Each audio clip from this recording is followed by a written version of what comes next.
rookie cornerback, and then this burst. I mean, he just ran away from the Bengal defenders.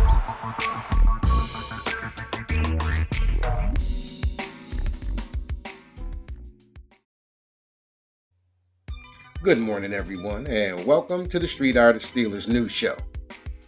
In the last 5 head-to-head matchups, Cleveland Browns have beaten Pittsburgh 3 times.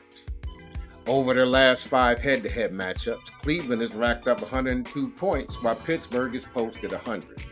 So we got our work cut out for us today, and y'all remember what happened just a couple weeks ago. But before we go any further, let's pause for a moment to give props to the newest members of the Steelers Hall of Honor. The Steelers Hall of Honor is the ultimate recognition for those who have made immeasurable contributions to the organization, whether it being on the field or off of the field. This week, when the Steelers take on the Cleveland Browns, the newest members will be recognized when the Hall of Honor class of 2024 is introduced at halftime. The class of 2024 includes linebacker Jason Gilden, nose tackle Casey Hampton, defensive coordinator Dick LeBeau, and running back Willie Parker, a group that brought plenty of glory to the black and gold. Now let's start off first with Jason Gilden, the linebacker who was drafted in the 3rd round of the 1994 NFL Draft. He had 77 career sacks, ranking him 4th overall in Steelers history, ahead of legends like L.C. Greenwood and Joe Green. He also ranks amongst the Steelers leaders with 58 tackles for a loss and 18 forced fumbles. Gilden played 10 seasons with the Steelers, making an unforgettable impact on the defense, which included 3 defensive touchdowns. During his time with the Steelers, the team won 6 division titles, an AFC championship, and played in the Super Bowl. Now let's move on to Casey Hampton. When the Steelers selected Hampton in the 1st round of the 2001 NFL Draft, they knew they had a player who would give the defense a huge lift right away. He played 12 seasons with the Steelers, starting 164 games.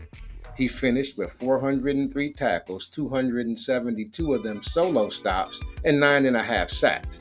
He added 5 forced fumbles, 4 pass defenses, and 2 fumble recoveries. Hampton was a 5-time Pro Bowl selection and was voted MVP by his teammates in 2005, an award that he shared with Hines Ward. He was also a member of the Steelers' 75th anniversary team. Hampton was also part of 3 Super Bowl teams with the Steelers, including being a 2-time Super Bowl champion. Casey Hampton was a beast. Now let's move on to arguably the greatest defensive coordinator of all time. There aren't many people who have had the impact on the NFL that Dick LeBeau has had, but quite honestly, there aren't many people like Dick LeBeau. He's the architect of the zone blitz, bringing Blitzburgh to Steelers Nation and wreaking havoc on opposing defenses. LeBeau's time with the Steelers was so impactful, he is the first individual who was solely an assistant coach with the team to be inducted into the Hall of Honor. In his 13 years as defensive coordinator over 2 stints, the Steelers finished in the top 10 in total defense 11 times. 5 of those times they had the top overall defense. During his time as defensive coordinator, the team won 7 division championships, 4 AFC championships, and 2 Super Bowls while making the playoffs a total of 9 times and appearing in 4 bowls. He also was the Sporting News Coordinator of the Year in 2008. Dick LeBeau, again, like I said, arguably the greatest defensive coach in NFL history. Now let's move on to last but not least, Fast Willie Parker. Willie Parker's career with the Steelers might not have been the longest, playing only 6 seasons, but it's one that shouldn't be defined by time, but rather by productivity. Parker originally signed with the Steelers as an undrafted free agent following the 2004 NFL Draft. He went on to be a 2-time Super Bowl champion and 2-time Pro Bowl selection. Parker played in 79 career games, starting 60 of them, and finished his career with 1,253 carries for 5,378 yards, ranking 3rd all-time in Steelers history. He had a 4.3 average and 24 touchdowns.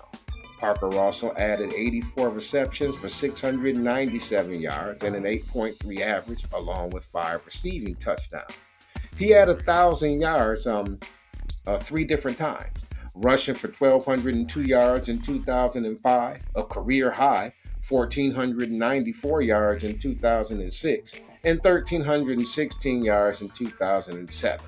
He added a career high 13 touchdowns in 2006 as well. So let's give it up for our inductees into the Steelers Hall of Honor. Thank you guys for wonderful careers and being great Pittsburgh Steelers. Now let's talk about today's game against the Browns. 2 weeks ago, we lost an ugly game against the Cleveland Browns on the road. Now just 2 weeks later, we have a chance to get revenge when we welcome the Browns to Acrisure Stadium today. There's so much history between the Steelers and the Browns, and this game scenario is the intersection of so many strange and interesting stats. On one hand, the Steelers have won 20 in a row against the Browns in Pittsburgh in the regular season. On the other hand, the Steelers are 0-4-1 in their last 5 games against teams 6 games or more under 500. So which side of the numbers comes through today? I fully expect the Steelers to take out their frustrations from the previous matchup on the Browns today. Cleveland might be a bad football team, but the Steelers underestimated them in the first game. That's not going to happen again today. The Steelers showed a new side to the offense last week, and that's going to have a huge impact this week. I'm taking the Steelers 27-20. This is Professor Kaz saying peace and love from Street Art of Steelers News Show.